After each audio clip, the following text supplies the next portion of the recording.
ইরানের এখন অস্তিত্ব টিকিয়ে রাখাটাই হচ্ছে সবচেয়ে বড় চ্যালেঞ্জ। তার এম্পায়ার রয়েছে, সাম্রাজ্য, সুপার পাওয়ার, সেটা নিয়ে তিনি খুব অহংকার বোধ করেন। কিন্তু ইরান জানে ইরানের কি রয়েছে। আমেরিকান এক্সপোর্টসকে নাকি বুস্ট করবে। কোনটা? হরমুজ প্রণালী ইউএস যে ব্লক করে রেখেছে সেইটা, যে বুস্ট আমেরিকান এক্সপোর্টস, আবার boost prices at the pump. মানে আপনার যেমন এক্সপোর্টও বাড়িয়ে দেবে, সেরকম আপনার পাম্পে তেলের দামও বাড়িয়ে দেবে। তারা অস্তিত্ব রক্ষার লড়াই করতে গিয়ে মাঝখান দিয়ে বেশ কিছু ফায়দা তুলে নিয়েছে। আর যেখানে মার্কিন যুক্তরাষ্ট্র ফায়দা তুলতে গিয়ে এখন তাদেরই অস্তিত্ব টিকিয়ে রাখার লড়াই লড়তে হচ্ছে। গোটা বিশ্ব এখন ডোনাল্ড ট্রাম্পের বিপরীত মেরুতে এসে দাঁড়িয়েছে। ঠিক সেই সময় ইরান কিন্তু তাদের কূটনৈতিক চালে বিশ্বকে পাশে পাচ্ছে। বুঝতে পারছেন কিরকম কূটনৈতিক চালটা ইরান খেলছে? যুদ্ধের আগে ইরানের অবস্থা কি ছিল, আর যুদ্ধ যদি কখনো শেষ হয় তাহলে ইরান নিজেদেরকে কোন জায়গায় নিয়ে গিয়ে দাঁড় করাবে ভাবতে পারছেন? ইরান মধ্যপ্রাচ্য যুদ্ধ শুরু হওয়ার আগে ইরানের কি অবস্থা ছিল, আর মার্কিন যুক্তরাষ্ট্র এবং ইসরায়েলের কি অবস্থা ছিল? আর ইরান মধ্যপ্রাচ্য যুদ্ধের প্রায় ৪৫তম দিনে এসে দাঁড়িয়ে এখন ইরানের কি অবস্থা এবং মার্কিন যুক্তরাষ্ট্র এবং ইসরায়েলের কি অবস্থা? আপনারা বলবেন যে ইরানের অবস্থাই সবচেয়ে ক্ষয়ক্ষতি বেশি হয়েছে, তার অবস্থাই খারাপ হওয়া উচিত। আর মার্কিন যুক্তরাষ্ট্রের তো ক্ষয়ক্ষতি সেরকম হয়নি তার নিজ ভূখণ্ডে, তার কিছু টাকা পয়সা ক্ষতি হয়েছে, অর্থনৈতিক ক্ষতি হয়েছে, ব্যবসায়িক ক্ষতি হয়েছে। আর ইসরায়েলের ক্ষতি সেরকমভাবে সামনে আসছে না। আপনারা জানেন ইসরায়েলের যে সমস্ত সংবাদ মাধ্যমগুলি রয়েছে তারা দমিয়ে রাখতেই পছন্দ করে। সেখান থেকে তাও বোঝা যাচ্ছে যে ইসরায়েলের ক্ষতিটা তাও খুবই সামান্য, ম্যাক্সিমাম ক্ষতিটাই হয়েছে ইরানের। আর তারপর যদি আপনি তালিকা তৈরি করেন তাহলে ইরান, মার্কিন যুক্তরাষ্ট্র, তারপর আসে ইসরায়েল, তারপর তো মধ্যপ্রাচ্যের অন্যান্য দেশগুলো রয়েছে, সেগুলো আমি যুক্তরাষ্ট্রের মধ্যেই ঢুকিয়ে দিচ্ছি আর কি। আপাত দৃষ্টিতে এমনটাই মনে হচ্ছে এবং প্রায় সংবাদ মাধ্যম এই বিষয়গুলোই ছাপছে। কিন্তু দেখুন, এই যুদ্ধ শুরু হওয়ার আগে ইরানের যে সমস্ত ফায়দা ছিল না, যেমন হরমুজ প্রণালীর কর্তৃত্ব, তারা তো কন্ট্রোল করতো না। কিন্তু দেখুন এই যুদ্ধ শুরু হওয়ার পর থেকে হরমুজ প্রণালীর কর্তৃত্ব পেয়ে গেছে ইরান। আর অন্যদিকে ইরান, তার উপর একটা দীর্ঘমেয়াদী স্যাংশন ছিল। সেই যুদ্ধ শুরু হওয়ার পর 19শে এপ্রিল পর্যন্ত ইরানের ওপর স্যাংশনও তুলে দেওয়া হয়েছে। বুঝতে পারছেন? মানে দেখুন, আগে ইরান যতটা না গ্যাস তেল রপ্তানি করতো, এই যুদ্ধকালীন পরিস্থিতিতে আরও অনেক বেশি তারা রপ্তানি শুরু করে দিয়েছে। আর এখানেই গায়ে ফসকা পড়েছে ডোনাল্ড ট্রাম্পের। আর সেই কারণে তিনি আবার নতুন করে হরমুজ প্রণালী ব্লকেট করতে গিয়েছেন এবং তিনি বলে দিয়েছেন যে ইরানের কোনো রকম জাহাজ আমরা এখান দিয়ে যেতে দেব না। তিনি এই মুহূর্তে বলছে ইরানের সব শেষ। আমরা এখনও তিনি বলে যাচ্ছেন আমরা আর কয়েক ধাপ দূরে রয়েছি যুদ্ধ শেষ হওয়ার। যেখানে ইসরায়েলের প্রধানমন্ত্রী নেতানিয়াহু বলছেন আমরা এখন অনেক ধাপ দূরে রয়েছি যুদ্ধ শেষ হওয়ার, তখন ডোনাল্ড ট্রাম্প বলছেন যে আমরা মাত্র কয়েক ধাপ সামনেই রয়েছি যুদ্ধ শেষ হওয়ার। দুজনের মধ্যে মত পার্থক্য রয়েছে। আর এই মুহূর্তে দাঁড়িয়ে ডোনাল্ড ট্রাম্প ইরানকে বলছে যে ইরানের এখন অস্তিত্ব টিকিয়ে রাখাটাই হচ্ছে সবচেয়ে বড় চ্যালেঞ্জ। তার এম্পায়ার রয়েছে, সাম্রাজ্য, সুপার পাওয়ার, সেটা নিয়ে তিনি খুব অহংকার বোধ করেন। কিন্তু ইরান জানে ইরানের কি রয়েছে। যুদ্ধ শুরু হওয়ার আগে যে দেশ প্রায় একঘরে হয়ে পড়েছিল, স্যাংশনের ওপর স্যাংশন তার ওপর দেওয়া ছিল, আর আজ সেই ইরান একটা শক্তিধর দেশ হিসেবে উন্নীত হচ্ছে। এর কৃতিত্ব কার? মার্কিন যুক্তরাষ্ট্রের। এর কৃতিত্ব কার? ইসরায়েলের। আপনি মানুন চাই নাই মানুন, এটাই কিন্তু আজকের বাস্তব। তাই আমি আজকের হেডলাইন রেখেছি দ্য নিউ রিয়েলিটি। যখন ডোনাল্ড ট্রাম্প বলছেন এম্পায়ার ভার্সেস রিসার্জেন্স, তখন রিসার্জেন্সটাই বা কার আর এম্পায়ারটাই বা এখন এই মুহূর্তে কার চলছে, সেদিকে অবশ্যই তাকিয়ে দেখা উচিত। চলুন শুরু করছি রণক্ষেত্র। আপনাদের সঙ্গে রয়েছে আমি নারায়ণ। আজ প্রথম স্লাইডেই আপনাদের দেখাবো যে ইউএস বলছে আমরা হরমুজ প্রণালী ব্লক করলে আমাদের ইউএসের যে তেল রয়েছে সেটার রপ্তানি নাকি বেড়ে যাবে। হ্যাঁ, মানা গেল। ওয়াল স্ট্রিট জার্নাল তারা হেডলাইন করছে, বলছে US oil blockade is set to boost American exports. American এক্সপোর্টসকে নাকি বুস্ট করবে কোনটা? হরমুজ প্রণালী ইউএস যে ব্লক করে রেখেছে সেইটা। দেখুন হরমুজ প্রণালীর কী অবস্থা এই মুহূর্তে, মেরিন ট্রাফিকের সেই গ্রাফ যেখানে দেখা যাচ্ছে এই জায়গাটা দেখুন একদম প্রায় ফাঁকা। যে সময় এখানে ঘিঞ্জি হয়ে থাকে, জাহাজের ভিড় এসে জড়ো হয়ে থাকে, সেই সময় এখন দেখুন প্রায় মাত্র 2-3টে 4টে, তাও ওই এদিকের মধ্যেই আছে। তারা না এদিকে যেতে পারছে না এদিকে যেতে পারছে, যে যেখানে আছে সে সেখানেই আছে। যদিও এই মার্কিন ব্লকেডের পরেও নাকি শোনা যাচ্ছে বেশ কয়েকটি জাহাজ হরমুজ প্রণালী পেরিয়েছে, যদিও তারা ইরানের বন্দর হয়ে আসেনি সেই কারণেই। কিন্তু দেখুন দ্য ওয়াল স্ট্রিট জার্নাল খুব সুন্দর হেডলাইনটা করেছে, একই সঙ্গে লিখছে যে বুস্ট আমেরিকান এক্সপোর্টস, আবার boost prices at the pump. মানে আপনার যেমন এক্সপোর্টও বাড়িয়ে দেবে, সেরকম আপনার পাম্পে তেলের দামও বাড়িয়ে দেবে। ওয়াল স্ট্রিট জার্নাল পুরো একদম স্পষ্ট ভাষায় হেডলাইন করছে। একদম তারা বলছে 13 এপ্রিল এই হেডলাইন করেছিল, বলছে president Trump is pitching a US Naval blockade of the Strait of Hormuz as a opportunity for American oil and gas exporters. The squeeze on supplies is a bad omen for price at the pump. বলছেন president Trump তিনি তার কটাক্ষের সুরে তিনি বলেছেন যে এই straight of Hormuz block করা মানেটা কি? মানে আমেরিকান এক্সপোর্টার্সদের রমরমা বাজার, তারা এখন অয়েল এবং গ্যাস খুব সুন্দরভাবে রপ্তানি করতে পারবে বিশ্বের অন্যান্য দেশগুলিতে, যারা এই স্ট্রেট অফ হরমুজকে কাজে লাগিয়ে তাদের তেল আমদানি করত, তাদেরকে এবার আমেরিকা রপ্তানি করতে হবে, তাদের তো পোয়া 12। কিন্তু দেখুন একই সঙ্গে আমেরিকার পাম্পগুলোতেও তাদেরও মালিকদের পোয়া 12 হতে চলেছে, তার কারণ সেখানেও তেলের দাম বাড়বে। এই মুহূর্তে আমেরিকা ব্লকেট করার পর হরমুজ প্রণালী দাম কিন্তু $102, $103, $104 পর্যন্ত উঠে গিয়েছে ক্রুড অয়েলের, ব্রেন্ট ক্রুড অয়েলের দাম। এবার দেখুন আরও একটি হেডলাইন আপনাদের দেখায়, এনডিটিভি ওয়ার্ল্ড করেছে, বলছে $435 মিলিয়ন মার্কিন dollar Iran's estimated per day lose due to US Hormuz blockade. আমেরিকার এই হরমুজ ব্লকেটের জন্য ইরানের নাকি প্রতিদিন 435 মিলিয়ন মার্কিন ডলার তারা ক্ষতির মুখে পড়বে, যেটা ভারতীয় মুদ্রায় 4081 কোটি টাকা। বলছে পার ডে এই ক্ষতির সম্মুখীন হবে ইরান, আর এটা মজা নিচ্ছে ডোনাল্ড ট্রাম্প। তাই ওয়াশিংটন থেকে এই ধরনের তথ্য ছাড়া হয়, যেটা এনডিটিভি ওয়ার্ল্ড করেছে। বলছে কি a US blockade of Iranian ports at the strait of Hormuz could cost Iran up to 435 million or 4,081 crore a day in economic damage as tensions between Tehran and Washington escalate. According to a Wall Street Journal report, the blockade, which US President Donald Trump said began on Monday, could further disrupt the flow of oil, fertilizer, food and other goods, leading to further inflation. বলছে Iran এই যুদ্ধকালীন পরিস্থিতিতে তাদের রপ্তানি বেড়ে যাওয়ার জন্য তাদের ইনফ্লেশন কিন্তু অনেকটাই কমে এসেছিল, যে কারণে এই যুদ্ধ শুরু হওয়ার আগে ইরানে বিক্ষোভ চলছিল প্রায় প্রতিদিন, সেই বিক্ষোভও এখন দমে এসেছে। তার কারণ সেখানে দ্রব্যমূল্যের দামও কিন্তু কমতে শুরু করেছে। হ্যাঁ, হতে পারে যুদ্ধ পরিস্থিতি, তা সত্ত্বেও তাদের আয় বেশি হচ্ছে, তাই নিত্য প্রয়োজনীয় জিনিসের দামও প্রায় কমতে শুরু করেছে। কিন্তু দেখুন ডোনাল্ড ট্রাম্প বলছে, দ্য ওয়াল স্ট্রিট জার্নাল খবর করেছে, আগে হেডলাইন যেটা দেখালাম এই হেডলাইন দিয়ে আপনি খবরটা পড়লে পুরো বুঝতে পেরে যাবেন। আরও খোলসা করার জন্য এনডিটিভি ওয়ার্ল্ড ওই খবর থেকে তথ্য নিয়েই যেটা ছেপেছে সেটাই আপনাদের বলছি, যে ওয়াল স্ট্রিট জার্নাল দাবি করেছে প্রেসিডেন্ট ট্রাম্প বলছেন যে এর ফলে কি হবে, এই যে ব্লকেট করলাম এর ফলে আবার তাদের অয়েল আটকে যাবে, ফার্টিলাইজার আটকে যাবে, ফুড গুডস সমস্ত কিছু আটকে যাবে, আর এই আটকে যাওয়ার পরে তাদের আবার ইনফ্লেশন বাড়তে থাকবে। ইরান যে অবস্থায় ছিল আবার সেই অবস্থায় ইরানকে নিয়ে যেতে হবে। যে বিক্ষোভ ইরান দেখছিল যুদ্ধ শুরু হওয়ার আগে, আবার সেই বিক্ষোভ মানুষের মনে প্রসারিত করতে হবে, আর সেই কারণেই তো হরমুজ ব্লকেট করছি।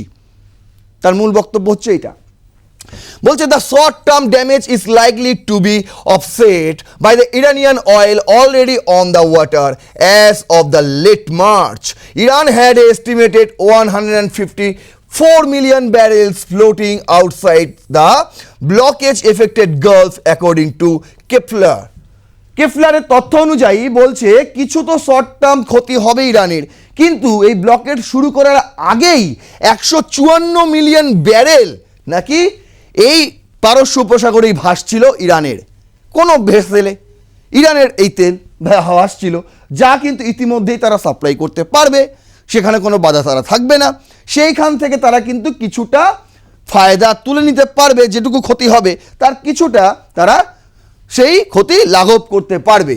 এটা কে বলছে? কেফলার বলছে। আচ্ছা, the US quarantine of ইরানস port will cost Iran about 435 million a day in economic damage, Miad Maleki, a former official with the Treasury Department's Officer of Foreign Assets Control, told Washington Journal. তিনি বলেছেন যে এই ক্ষতিটা হবে তার প্রতিদিন 435 million মার্কিন dollar ইরানের, কিন্তু the estimated lose it included about 276 million in a lost export, mainly crude oil and petrochemicals এবং ক্রুড অয়েল বিক্রি করে প্রতিদিন নাকি 276 মিলিয়ন মার্কিন ডলার ইরান কামায়, মানে আয় করে। But Maleki's estimated are based on Iran exporting 1.5 million barrels of oil a day at wartime price of about 87 Markin dollar a barrel, and assume more than 90% of oil transit through Kharg Island inside the Persian Gulf. তার তথ্য অনুযায়ী এই যে টাকাটা, এই টাকাটা actually বলছে প্রতিদিন প্রায় 1.5 মিলিয়ন ব্যারেল বিক্রি করা হয়, যেটা এই যুদ্ধ পরিস্থিতি শুরু হওয়ার আগে 87 টাকা মার্কিন ডলার 87 মার্কিন ডলার পার ব্যারেল ছিল। সেই এস্টিমেটে কিন্তু তারা প্রতিদিন এই টাকাটা রোজগার করতো 276, কিন্তু এখন তারা কেন বলছে 435 মিলিয়ন তাদের ক্ষতি হবে? তার কারণ এটা যুদ্ধ শুরু হওয়ার আগে তারা রোজগার করতো, এই মুহূর্তে তারা পার ডে 435 মিলিয়ন মার্কিন ডলার প্রায় আয় করছিল তাদের তেল, ক্রুড অয়েল এবং পেট্রোকেমিক্যালস রপ্তানি করে, এবং এটা 90% রপ্তানি হচ্ছিল খার্গ আইল্যান্ড থেকে। এবার হরমুজ যদি মার্কিন যুক্তরাষ্ট্র ব্লক করে দেয় তাহলে এই বিরাট ক্ষতির সম্মুখীন হবে ইরান। তাতে কি ইরানের খুব বেশি এসে যাবে? খুব বেশি এসে যাবে। তার কারণ ইতিমধ্যেই বলে দিয়েছে, কেপলারই বলছে যে দেখুন 154 মিলিয়ন ব্যারেলস, যেখানে তারা প্রতিদিন 1.5 মিলিয়ন ব্যারেল বিক্রি করতো, সেখানে 154, মানে বুঝতে পারছেন 154 মানে 100 দিয়ে ভাগ করে দিতে পারেন, প্রায় 100 দিন তারা এখন যদি 100 দিনও মার্কিন যুক্তরাষ্ট্র হরমুজ প্রণালী তারা ব্লক করে রাখে, তাদের মানে পারস্য উপসাগরে যে সমস্ত ভাসমান ভেসেলগুলোর মধ্যে রয়েছে এই তেল, তারা কিন্তু সেগুলোকেই এক্সপোর্ট করতে পারবে, সেগুলোকেই তারা রপ্তানি করতে পারবে। তাদের ক্ষতি খুব একটা বেশি এখানে হচ্ছে না। আর আমি কেন বলছি ইরানের খুব একটা ক্ষতি আগামী দিনেও হবে না? তার কারণ এই মুহূর্তে যদি আপনি তাকিয়ে দেখেন যে মার্কিন যুক্তরাষ্ট্রের ক্ষতি কতটা হয়েছে, মানে যুদ্ধের আগের পরিস্থিতি তাদের কী ছিল আর এখন তাদের কী অবস্থায় রয়ে দাঁড়িয়েছে। আর ইরানেরও সেম জিনিস আমি তুলনা যদি করি, তাহলে যদি আপনি দেখুন আমি খুব সুন্দরভাবে আপনাদের জন্য সাজিয়েছি। আগে ছিল আমাদের আয়াতুল্লাহ খামেনি, এখন ইরানের দায়িত্বে রয়েছেন মোস্তফা খামেনি, কিন্তু ডোনাল্ড ট্রাম্পই পরিচালনা করছেন মার্কিন যুক্তরাষ্ট্র এবং ইসরায়েলকে। দেখুন কি বলছে মার্কিন যুক্তরাষ্ট্রের অবস্থা। বলছে যুদ্ধ শুরু হওয়ার আগে মার্কিন যুক্তরাষ্ট্র মূলত কূটনৈতিক চাপ এবং অর্থনৈতিক নিষেধাজ্ঞার মাধ্যমে ইরানকে নিয়ন্ত্রণের চেষ্টা করেছিল, তবে যুদ্ধের পর দেশটির কৌশলগত অর্থনৈতিক অবস্থানে বড় পরিবর্তন এসে গিয়েছে। যুদ্ধ শুরুর আগে কূটনৈতিক অবস্থান কি ছিল? বলছে মার্কিন যুক্তরাষ্ট্র তার মিত্রদের, বিশেষ করে ইসরায়েল এবং উপসাগরীয় দেশগুলোর যেমন ইউএই, আরব, এই সমস্ত তাদের সাথে মিলে ইরানের পারমাণবিক কর্মসূচি ও ব্যালিস্টিক মিসাইল প্রকল্পের বিরুদ্ধে কঠোর অবস্থানে ছিল। আচ্ছা, অর্থনৈতিক অবস্থা কি ছিল?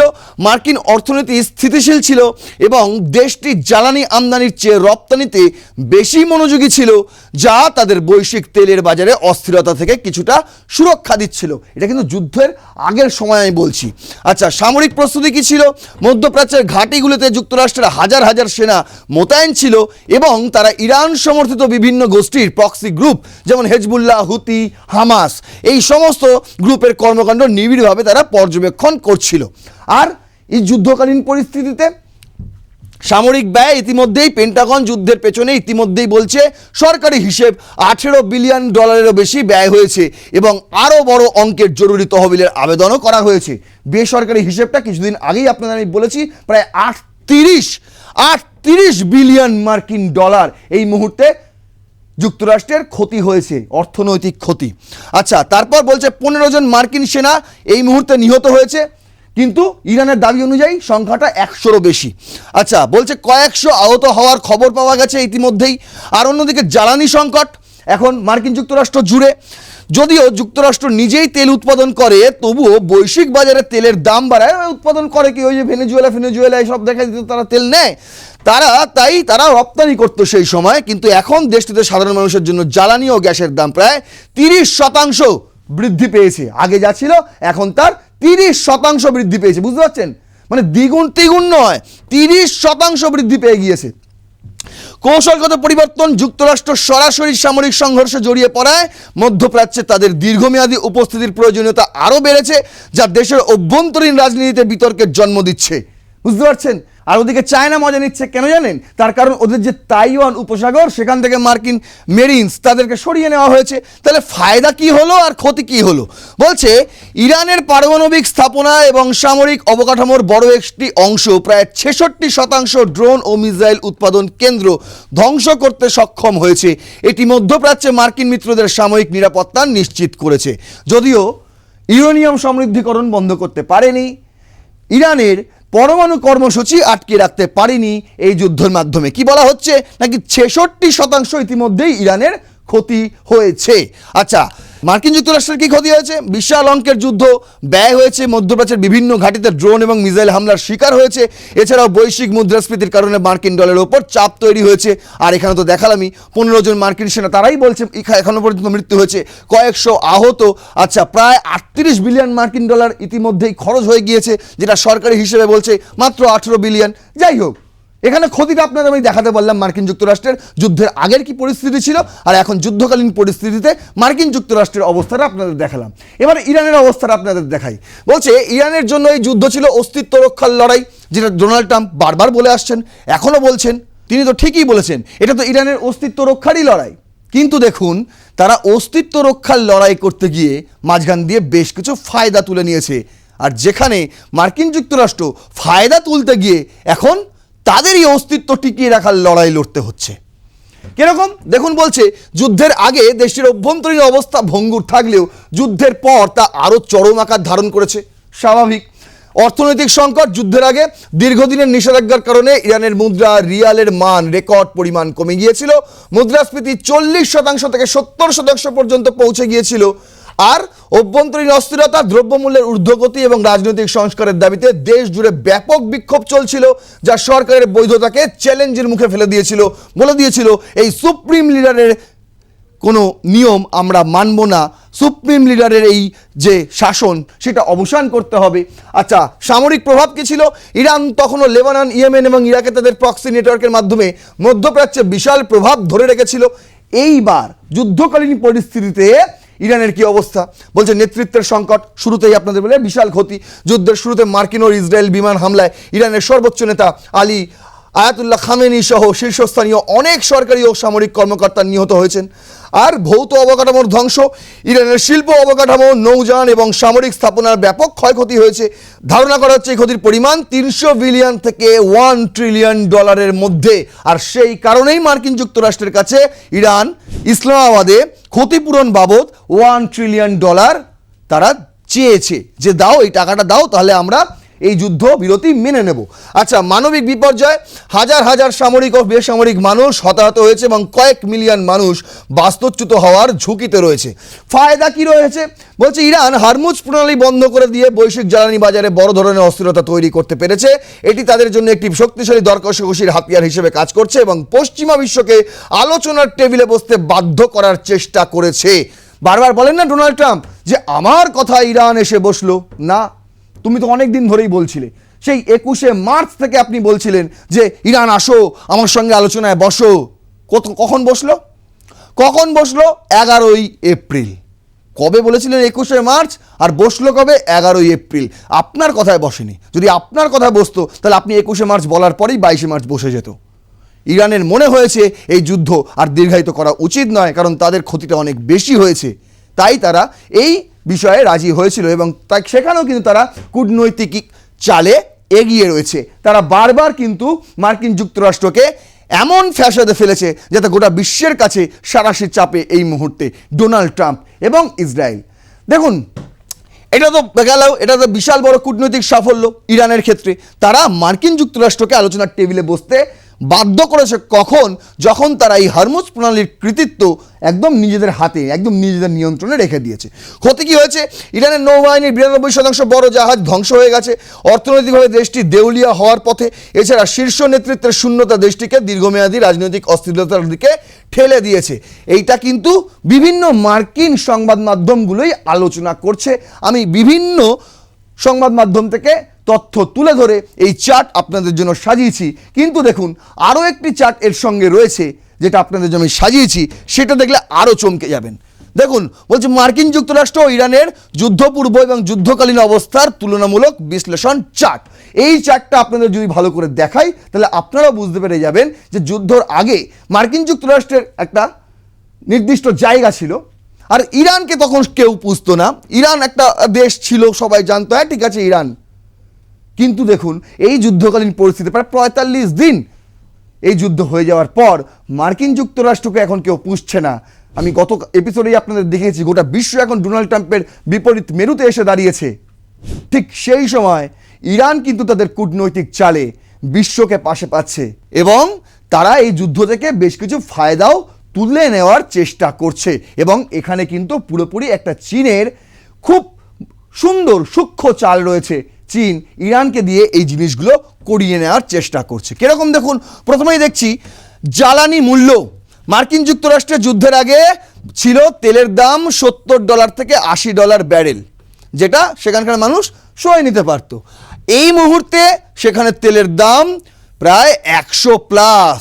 এটা আমি ক্রুড অয়েলের কথা বলছি, জ্বালানি তেল। আচ্ছা, ইরানে রপ্তানি সীমিত ছিল, বাজার দর কম ছিল, বেশি রপ্তানি হতো না, যতটুকু করতো ওই কম টাকায় চীনকে বেচত। আর এই মুহূর্তে রপ্তানি বৃদ্ধি হয়েছে এবং উচ্চ মূল্য লাভ করছে। বলে রাখি 19শে এপ্রিল অবধি তো ছাড় রয়েছে ইরানের ওপর, যদিও হরমুজ ব্লকেট করে গেছে মার্কিন যুক্তরাষ্ট্র, কিন্তু তার আগে ছাড় দিয়ে রেখেছে। মার্কিন যুক্তরাষ্ট্র নিষেধাজ্ঞা তোলার পর এই মুহূর্তে ইরান থেকে ভারতে এখনো পর্যন্ত 70 লক্ষ ব্যারেল ক্রুড অয়েল পৌঁছে গিয়েছে। এটা ভারতের সরকারি হিসেব আপনাদের বললাম। শুধু ভারতেই যদি 70 লক্ষ ব্যারেল ক্রুড অয়েল আসে তাহলে আরও অন্যান্য দেশে, চীনকে আরও কত দিয়েছে, উত্তর কোরিয়াকে আরও কত দিয়েছে, বুঝতে পারছেন? তার মানে তাদের রপ্তানিটা অনেকটাই বেড়ে গিয়েছিল এবং তাদের লাভও হচ্ছিল। এবং যুদ্ধের শুরু হওয়ার আগে তাদের বিরুদ্ধে যে বিক্ষোভ হচ্ছিল, শাসক দলের বিরুদ্ধে এবং সরকারের বিরুদ্ধে যে বিক্ষোভ হচ্ছিল দেশ জুড়ে, সেই বিক্ষোভ কিন্তু লাঘব হয়ে গিয়েছিল, বরং তারা একজোট হয়ে গিয়েছিল এই মার্কিন যুক্তরাষ্ট্র এবং ইসরায়েলের হামলার বিরুদ্ধে। অন্যদিকে দেখুন ন্যাটো জোট, যুদ্ধের আগে মিত্ররা মোটামুটি সংহতি বজায় রাখত, যে কোনো বিষয়ে মার্কিন যুক্তরাষ্ট্রকে প্রাধান্য দিত। কিন্তু এই মুহূর্তে ন্যাটোর সাথে দূরত্ব এবং সমন্বয়হীন ন্যাটোর প্রত্যেকটা দেশ বলে দিয়েছে ডোনাল্ড ট্রাম্পের কথা মতন আমরা হরমুজে আমাদের শিপ পাঠাচ্ছি না, কি করবেন করে নিন। ইরানের কি অবস্থা ছিল? বলছে কোনো শক্তিশালী সামরিক জোট তাদের ছিল না। হ্যাঁ, তাদেরকে পেছন দিক দিয়ে সাহায্য করতো চীন, রাশিয়া, উত্তর কোরিয়ার মতন দেশ, ভারতও ছিল। কিন্তু দেখুন এই মুহূর্তে দাঁড়িয়ে তাদের আঞ্চলিক যে প্রক্সিগুলো ছিল এবং মিত্রদের, তারা জোরালো সমর্থন পাচ্ছে। তুরস্ক থেকে শুরু করে, ইয়েমেন থেকে শুরু করে, লেবানন থেকে শুরু করে, ইরাক থেকে শুরু করে সবাই এখন ইরানকে একদম প্রকাশ্যে এসে সমর্থন দিচ্ছে। যে হুতিকে এতদিন পর্যন্ত সবাই জঙ্গি গোষ্ঠী বলতো, সেই হুতি প্রকাশ্যে এসে বলছে আমরা যুদ্ধে ঝাঁপালাম, আমরা ইরানের পাশে রয়েছি এই মার্কিন যুক্তরাষ্ট্র এবং জিওনিস্ট রিজিমের বিরুদ্ধে। বুঝতে পারছেন? তাদেরকে একটা নর্মালাইজ করার চেষ্টা কিন্তু ইরান এই যুদ্ধের মাধ্যমে করে ফেলেছে, যাকে এতদিন আপনারা জঙ্গি গোষ্ঠী বলতেন। ইসলামাবাদেও ইরান কিন্তু এই প্রস্তাব রেখেছিল যে হামাস, হেজবুল্লাহ, হুতি এরা রাজনৈতিক দল, এদের রাজনৈতিক দলের মর্যাদাই দেওয়া হোক মার্কিন যুক্তরাষ্ট্রের কাছ থেকে। বুঝতে পারছেন কীরকম কূটনৈতিক চালটা ইরান খেলছে? অন্যদিকে দেখুন মুদ্রার প্রভাব। যুদ্ধের আগে ডলারের একচ্ছত্র আধিপত্য ছিল এই গলফ কান্ট্রিগুলোতেই, যত তেল রপ্তানি হতো সবই ডলারে হতো। আচ্ছা, এই মুহূর্তে ডলারের প্রভাব এবং গ্রহণযোগ্যতা হ্রাস হচ্ছে। ওদিকে ইরানও বলছে যে আমরা এবার কিছু হলে আমরা রিয়ালে করব, না হলে ওয়ানে করব, চাইনিজ মুদ্রায়। আর গালফ কান্ট্রিগুলোর তো রপ্তানি বন্ধ। আচ্ছা, ইরান কি বলছে? ইরানের কিন্তু এর আগে রিয়ালের চরম অবমূল্যায়ন ছিল। ওই বললাম না, মানে $1 সমান মানে কয়েক হাজার রিয়াল হয়ে গেছিল যে সময় বিক্ষোভ শুরু হয়েছিল, আপনারা দেখিয়েছিলাম আমি। কিন্তু এখন দেখুন, বলছে তারা এখন বিকল্প মুদ্রায় লেনদেনের সুযোগ সৃষ্টি করেছে। রাশিয়ান মুদ্রায় তারা বিকল্প বাণিজ্য করছে, চাইনিজ মুদ্রায় তারা বাণিজ্য করছে। এমনকি এই যে বললাম 70 লক্ষ ব্যারেল ক্রুড অয়েল ভারতে এসছে, সেটা কিন্তু ভারতীয় রুপিতেই তারা এই পেমেন্ট নিয়েছে, কোনো ডলার আসেনি মাঝখানে। আচ্ছা, হরমুজ প্রণালী বলছে আগে আন্তর্জাতিক মুক্ত জলপথ ছিল, নিয়ন্ত্রণ পুনরুদ্ধারে হিমশিম খাচ্ছে মার্কিন যুক্তরাষ্ট্র। ডোনাল্ড ট্রাম্প চাইলেও স্ট্রেট অফ হরমুজের নাম স্ট্রেট অফ ট্রাম্প করতে পারছেন না কিছুতেই। আর সেই জায়গায় দাঁড়িয়ে ইরান, তারা কোনোভাবেই এই স্ট্রেট অফ হরমুজের নিয়ন্ত্রণ তাদের হাতে ছিল না। কিন্তু দেখুন, শর্তের ওপর শর্ত চাপাতে গিয়ে এখন হরমুজ প্রণালীর নিয়ন্ত্রণ এসে দাঁড়িয়েছে ইরানের হাতে, একদম পূর্ণ নিয়ন্ত্রণ, যার জন্য এখন মার্কিন যুক্তরাষ্ট্রকে যেতে হচ্ছে ব্লকেট করার জন্য। ফায়দাগুলোগুলি ভাবুন, যুদ্ধের আগে মার্কিন যুক্তরাষ্ট্রের অবস্থা কী ছিল, আর যুদ্ধের পরে মার্কিন যুক্তরাষ্ট্রের অবস্থা কী হলো। যুদ্ধের আগে ইরানের অবস্থা কী ছিল, আর যুদ্ধ যদি কখনো শেষ হয় তাহলে ইরান নিজেদেরকে কোন জায়গায় নিয়ে গিয়ে দাঁড় করাবে ভাবতে পারছেন? ডোনাল্ড ট্রাম্পের ভাবা উচিত। আচ্ছা, রাজনৈতিক অবস্থান, একক বিশ্বমডেল হিসেবে তার দাপট ছিল। ডোনাল্ড ট্রাম্প মার্কিন প্রেসিডেন্ট বলে কথা। আচ্ছা, এখন অভ্যন্তরীণ বিরোধ এবং মিত্রহীনতা, তার কাছের মানুষেরাই এখন তার বিরুদ্ধে নিন্দা করছে। এবার দেখুন ইরানের কি অবস্থা ছিল, তাদের একটা বিচ্ছিন্ন বা আইসোলেটেড দেশ হিসেবেই দেখা হতো, গোটা বিশ্ববাসী তাই দেখতো ইরানকে। কিন্তু এই মুহূর্তে একটি অপ্রতিরোধ্য আঞ্চলিক শক্তি হয়ে উঠছে, যা আগামী দিনে মার্কিন যুক্তরাষ্ট্রের সঙ্গে চোখে চোখ রেখে লড়াই করার শক্তি রাখে বলে তারা নিজেদেরকে প্রমাণ করে যাচ্ছে প্রতিনিয়ত। তাহলে জিতলো কে? কার সম্মান গেল আর কার সম্মান রক্ষা হলো? মার্কিন যুক্তরাষ্ট্রের, আমি যাই বললাম, একটা যদি মৌলিক লক্ষ্য ধরে নিই, তাহলে মার্কিন যুক্তরাষ্ট্র চেয়েছিল ইরানকে ইউরেনিয়াম সমৃদ্ধকরণ কর্মসূচি থেকে একদম বের করে নিয়ে আসা, যাতে তাদের কোনো রকম পারমাণবিক কর্মসূচি না করতে দেওয়া হয়, সেইটাকে নিশ্চিত করা ছিল এই যুদ্ধের মূল লক্ষ্য। হয়নি, এতদিন পরেও হয়নি। আর তাই ইসলামাবাদে গিয়ে আলোচনার টেবিলে সেই একই শর্ত রাখতে হচ্ছে মার্কিন যুক্তরাষ্ট্রকে। কিন্তু ইরান বলছে আমরা কেন মানব, আমাদের তো পারমাণবিক কর্মসূচি কিছু ছিল না, কিন্তু তোমরা যেভাবে বলছো, যেভাবে আমাদের আক্রমণ করছো, আগামী দিনে দরকার আমাদের, তাই আমরা এই কথা দিতে পারি না যে আমরা কোনোদিনও পারমাণবিক কর্মসূচি করব না, পরমাণু তৈরি করব না, এই কথা আমরা দেব না, একদম স্পষ্ট জানিয়ে দিয়েছে। আর অন্যদিকে ইসরায়েল চেয়েছিল রিজিম চেঞ্জ করতে, সেটাও হলো না। আর ইরান দেখুন, ইরান কিন্তু নিজের অস্তিত্ব টিকিয়ে রাখার লড়াই শুরু করেছিল, আর আজ ইরান কত ফায়দা ফোকটে পেয়ে গেল, হরমুজ প্রণালীর নিয়ন্ত্রণ পেয়ে গেল, এবং সেখানে টোল ফিও নেওয়া শুরু করে দিল, এবং এমন এমন শর্ত এখন মার্কিন যুক্তরাষ্ট্র এবং ইসরায়েলকে চাপিয়ে রেখেছে এই যুদ্ধবিরতির জন্য, যেগুলো না মানলে মার্কিন মানে যুদ্ধ তো থামবেই না। আর যদি মেনে নেয় তাহলে মার্কিন যুক্তরাষ্ট্র এবং ইসরায়েলের কিন্তু ক্ষতি, ফায়দা কিন্তু ইরানের। আশা করি বোঝাতে পারলাম। যদি তারপরও কোনো সংশয় থাকে তাহলে অবশ্যই লিখবেন কমেন্ট বক্সে আপনার প্রশ্ন, অত্যন্ত গুরুত্বপূর্ণ, এবং অত্যন্ত গুরুত্বপূর্ণ আপনার মতামতগুলিও লিখবেন কমেন্ট বক্সে।